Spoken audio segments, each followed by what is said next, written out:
up guys, my name is Courtney Budzyn and this is What's for Din. Today I'm going to be showing you how to make a triple layer chocolate cake with a raspberry whipped cream mascarpone frosting. I know that sounds like a mouthful, but trust me when I tell you this is everything you could ever want in a chocolate cake. It's moist, it's chocolatey, it's absolutely stunningly delicious, and it's very simple to do. Don't let this cake intimidate you because if I can do it, you can do it. So with that being said, let's go over the ingredients. So first we're gonna go over all the ingredients for the actual chocolate cake, and then later we'll go over the ingredients for the actual frosting. So for the cake, you're gonna need some granulated sugar, some all-purpose flour, cocoa powder, and then in here I have baking soda, baking powder, and some salt.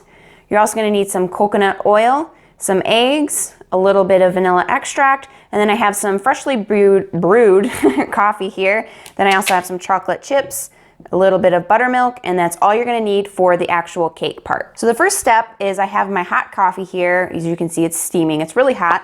I'm going to add it to my chocolate chips because I want those to be nice and melted down and mixed in. I'm not gonna stir it just yet. I'm just gonna set this aside and we'll move on to the next step. So I have my standing mixer here, and what we're gonna do is get our eggs nice and thickened. So just go ahead and beat those for about 3 minutes or until they're thickened and have a slight lemony color. So you see my eggs have that nice light lemony color and they've thickened quite a bit. So now we're gonna go ahead and mix our dry ingredients. So now we're gonna go ahead and sift our dry ingredients together. And you can see I just have a normal sift here. So I'm just gonna add my sugar, add your cocoa powder, and be very careful because this stuff likes to fly everywhere. And you really wanna sift it instead of just using a whisk because cocoa powder tends to clump together pretty bad. Like look at all those clumps, that's a lot. And I add my baking soda, salt, and baking powder. And last but not least, my flour. I'm just gonna whisk this all together. Okay, that's good and mixed. We're gonna go on to the rest of our wet ingredients. So I have my chocolate here with my coffee. I'm just gonna use a fork and make sure that's nice and whisked together.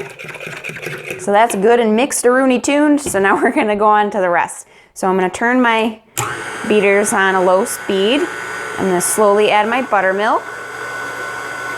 And the buttermilk's great because it reacts with the baking soda and creates those little bubbles that make your cake moist and delicious. And then we're gonna slowly add the coconut oil, add our vanilla extract. Now you wanna test and make sure that your chocolate's not too hot. Mine's perfect, it's just kind of lukewarm. Because if it's too hot, it'll curdle your eggs. So just slowly add that in as well. Woo, look at that. Once you get everything in, just let it mix for a couple more minutes. So before I add any of the dry ingredients, I'm just changing out my attachment because this is just better to mix with. And I'm gonna slowly add my flour mixture in. And you don't wanna over mix it, so I'll show you what it looks like when it's perfectly mixed. Okay, I think that's perfect. Oh, whoo, look at that. Whoo, you fine. I'm sorry, I have a weird obsession with chocolate. So I like to just scoop down the sides just to make sure I got everything incorporated, nothing stuck to the bottom. Okay, so now you wanna start preheating your oven to 300 degrees, and then you wanna grease your cake pans. Now I'm just using a normal 9-inch cake pan. What I did was cut out a little circle of parchment paper because you want the bottom to have parchment on it.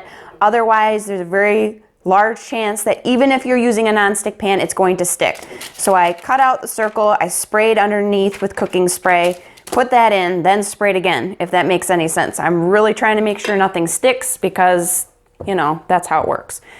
So now we're gonna divide all the batter evenly between the 3 pans.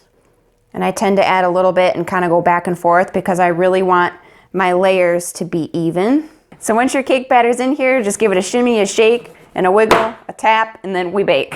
So now we're gonna put it in the oven for about 300 degrees, at 300 degrees for about 45 minutes to an hour, or until you put a toothpick in and it comes out clean. You don't want to over bake it because you want to keep your cakes nice and moist. So I'm going to throw them in the oven, and then we're going to have chocolate cake. Courtney's great, she makes chocolate cake. I'm really cheesy, just in case you didn't notice. So once your cakes are done and come out of the oven, you can let them cool on a cooling rack for about 10 to 15 minutes. You don't want them to cool completely in the pan because if they cool completely in the pan, there's a chance that they're not going to come out of the pan. So I let them cool to the point where I can touch the pan, and then I turn them out onto a cooling rack or onto a plate and you can do either or depending on what you have. But if you do turn it out onto a plate, make sure you cover the plate with parchment paper, otherwise it's gonna stick like glue. Trust me, I know from experience. Then all you gotta do is allow them to cool completely, and then you can go on to frosting them. So now we can move on and make our frosting. So it's really easy. All you're gonna need is some heavy whipping cream, some mascarpone cheese, a little bit of vanilla extract, some granulated sugar, and then some raspberry jam. I made this myself. You can just use store-bought if you want, but if you do want a recipe for it, just leave a comment down below and let me know you wanna see it. So the first thing we're gonna do is cream our mascarpone and our sugar together just until it's combined. Okay, you can see that's nice and combined. You don't want it to go too crazy because you don't want to curdle it. So now I'm going to add my vanilla and my heavy cream. And we're going to mix it on low just until it comes combined, and then we'll focus on whipping it. So everything's nice and combined. I'm just going to turn up the speed. And we're gonna focus on whipping it. So only whip it until stiff peaks. You don't wanna over whip this because then you're gonna churn cream into butter and it'll be a clumpy mess. So just keep a close eye on it and don't walk away. So as that's going, I'm gonna go ahead and add a little bit of my raspberry preserves, or my raspberry jam, I should say. You can add really as much as you want to this. It's up to you. Okay, that's right where I want it. And you can see it's not gonna be stiff peaks as if it was just straight whipped cream. The reason is because we have mascarpone in it, and so all that does is stabilize the whipped cream. So that way you can actually put it on a cake and it not go everywhere. You can see the consistency of that is just absolutely stunning. So I'm just gonna wait for my cakes to cool, and I'm just gonna store this in a bowl in the refrigerator, and then we can ice them up. So before you start icing your cakes, just make sure they're completely cool because you don't want anything melting anywhere and then it'd be a big mess. So you can go ahead and put your first layer of cake on a decorative plate or any plate you want. And I use an ice cream scoop, and I use about 2 scoops of the icing, and I just smear that around, but not too close to the edge because once you put the second layer on, it's going to push it out a little bit. So we'll put the second layer on and then do the same thing, adding icing to the top. And then for the third layer, I don't add icing right away because we're gonna put on some more chocolate. We're going to pour on some chocolate ganache. Really simple. All you need is some bittersweet chocolate chips, add a slab of butter and some hot whipping cream. Let that sit for a minute or so, start whisking it together, and it'll be nice and smooth and creamy. Now, I like to let mine cool for a couple minutes before I put it on the cake, but that's up to you. And when it's not scalding hot and cooled to my liking, I pour it and drizzle it all over the top and just let it drip down the sides. Ooh, it looks so delicious when it does that.